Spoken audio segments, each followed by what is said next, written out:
Picture the scene, it's December 2009 and it's my driving test. The first test a few weeks before this didn't quite go to plan. I messed up one of the manoeuvres. But this was test number 2. This one would be different. Now I had a fresh start, an opportunity to make things better. An opportunity to have real freedom.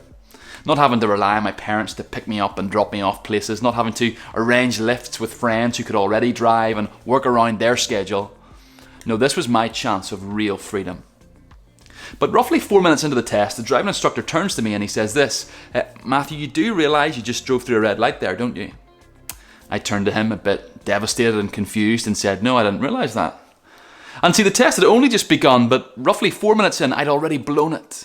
All of my hopes of freedom and great dreams, which I thought were right there in front of me, well, they were over before they'd barely began. And the tragic story of my driving test is really a tiny little snapshot of the tragic story of the universe as we saw in this last session.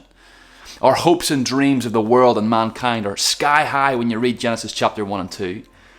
Yet before the Bible can barely get started, things are already ruined. Humanity's blown it. And the Bible's a big book, but by the end of just the 3rd page, we've messed things up badly. Adam and Eve disobeyed their Creator, and now sin and death have corrupted our world. And as you continue to read on in chapters 4 to 5 of Genesis, we're reminded time and time again that sin and death is now humanity's greatest problem. In Genesis 4, we read a story about Adam and Eve's 2 firstborn sons, a guy called Cain and a guy called Abel, 2 brothers. And in Genesis chapter 4, both of these 2 brothers make sacrifices to the Lord. Cain's is rejected and Abel's is accepted. And because Cain's got rejected and his brothers got accepted, Cain is angry and jealous of his brother. And God says something really interesting to Cain in chapter 4 verse 7. He says this, sin is crouching at your door. Its desire is to rule over you, but you must rule over it. Do you see what God is saying effectively to Cain? He's saying this, Cain, I know you're angry. This problem of sin has entered our world. It wants to destroy you. It wants to rule you. It wants to master you, but you must deal with it.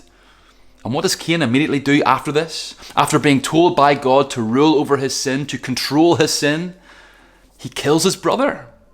He effectively reveals that he cannot master sin. He can't rule sin. Sin rules him.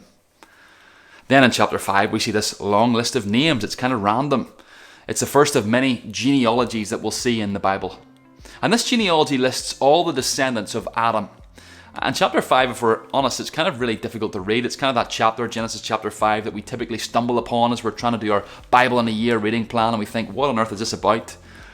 But the truth is, there's this one phrase that's repeated time and time again in that chapter. In fact, it appears about 7 or 8 times, and it's the little phrase, and he died.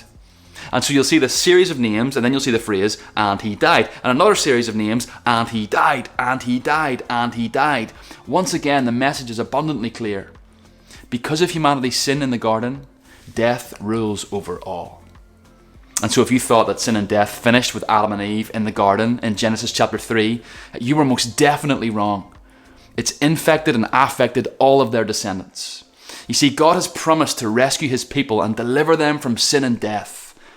But the question remains, how on earth would he do it?